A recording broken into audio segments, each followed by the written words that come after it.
Let's prepare Finnish salmon soup. It looks like this when it's ready and it's nice and creamy. First we'll take a few large potatoes, 3 here, also 3 carrots. Carrots are optional, and 1 onion.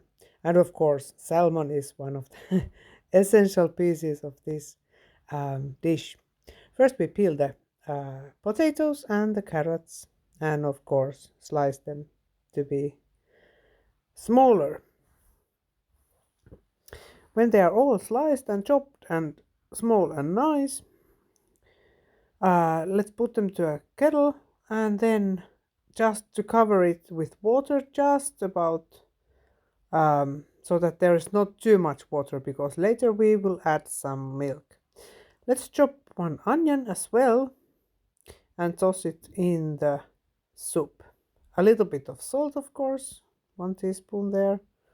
When they have boiled for a while, we can add the onions and the fish stock cube, and then some allspice as a whole.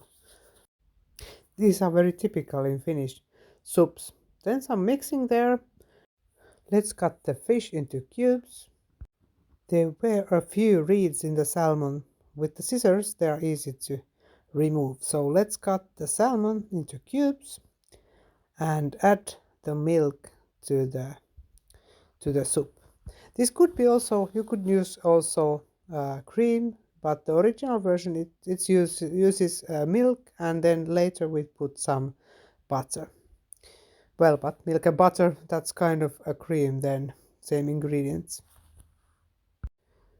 I didn't have any fresh dill, so I added some dried one and then a little bit of more milk so that it looks good, and a little bit of butter as well. You can leave the butter out if you are using cream, but I wanted this to be a little bit more creamy, so I added some butter.